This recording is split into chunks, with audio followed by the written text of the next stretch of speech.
Foreman comes climbing into the ring behind his manager, Dick Sadler. George Foreman in a bright red robe, a huge man, now 25 years of age.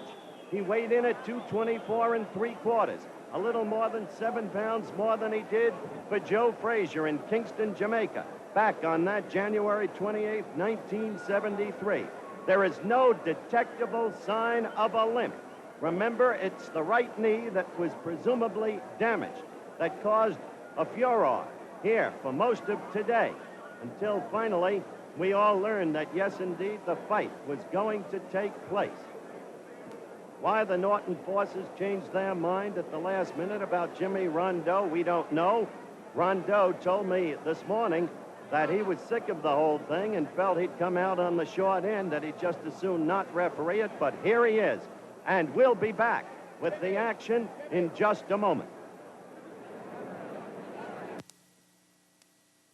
And above all, whether or not he lets Foreman try to manhandle Norton the way he manhandled Frazier, pushing Frazier off at the shoulders. That's why there was such a big hassle over the referee in the first place, because the Norton forces wanted to make sure that a referee wouldn't permit it. The bell for round one.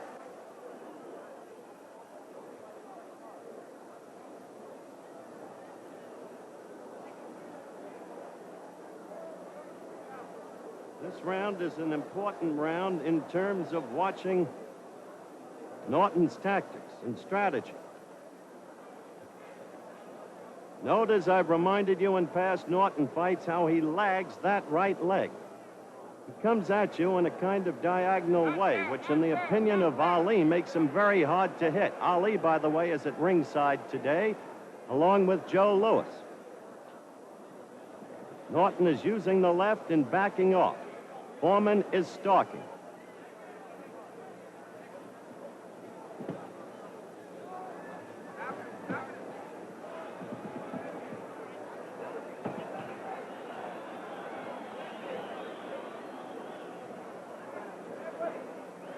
Norton, if he gets hit by Foreman, will be really facing a test, because Foreman is a terrific puncher. Any man who can do what he did to Joe Frazier must be called a terrific puncher.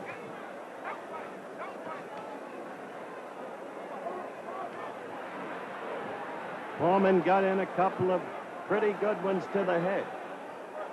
We have about a minute and a half left in this, the first round. Remember when Norton fought Ali, he was the aggressor. Angie? This is something this guy's doing the wrong thing. Wait, lay him back, lay him back. That's Foreman's game. The guy's going to get some great shots in on him. That was, of course, Angelo Dundee, Muhammad Ali's trainer, as we approach the 2-minute mark in round one.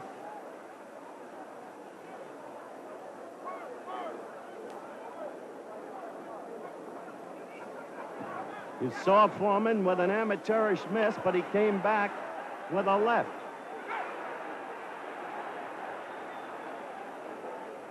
He hurts with every punch, and he got 3 good lefts in a row, and 2 more, maybe 3. He's got Norton against the ropes. Foreman the clear aggressor throughout the first round. Norton's corner yelling, "Get away," the strategy obvious. Stay away from him as long as you can. Maybe he'll tire, maybe he'll fluster. 15 seconds left in the round.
the bell for round 2. Foreman to the right of your screen, Norton to the left. In the first round, Foreman the clear aggressor. Now Kenny threw a couple of lefts and the crowd reacted. Angie Dundee, between rounds, has already said it's not the same Foreman who fought Joe Frazier. Well, one of the questions is, what did the inactivity over the past 14 months do to George Foreman? How much did his personal problems, including lawsuits, financial distress, and a ruptured marriage and divorce proceeding, divide his concentration? And what about his knee? Was it really hurt this morning? So far, we've detected no sign of a limp.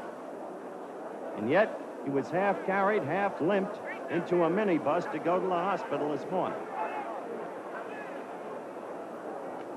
Oh, that parting right got to Norton and has him really back. Oh, there's the right again. And Foreman punched him as he went against the ropes. Rondeau is calling it a knockdown and the mandatory 8 count. Sluggish or no, long puncher or no, that Foreman is a terrific puncher. There goes Norton again against the ropes. Rondeau breaks them. Puts him back, but Norton is already rubbery-legged and hurt. And Foreman is... Oh! All right. Norton is down, and he doesn't really know where he's at. He's looking at his corner. No, he does know. He's just nodded that he can indeed get up, but look at him. He's in bad, bad shape. It's all over, apparently. Yes, it is. The fight went less than 2 rounds, just as the Frazier fight. I don't have the official time, but George Foreman is the stunning winner and still the heavyweight champion of the world. Call it no contest. Whatever his problem, whatever his trouble, this man has to be acclaimed, I think, here and now as one of the most terrific punchers I have seen. Now let's look at that first knockdown in slow motion. First the right, then the left, then the right uppercut, one of Foreman's devastating weapons. Then another right. Foreman all over him, measuring his target. Still another right. And another right uppercut, and Norton goes down against the ropes. The referee watches as Foreman hits Norton again because Norton is not technically down. The knee hasn't touched the floor. Now it's called a knockdown. This will be the final knockdown. In the final round, the second round of the fight. First to left. Norton is in trouble. Foreman with a right. Oh, that right uppercut is devastating. Now Norton backing off. Another tremendous long right. And then the final left. Norton's head hitting the canvas with a terrific thud. And that was the end for Kenny Norton. We'll be back with George Foreman in just a moment.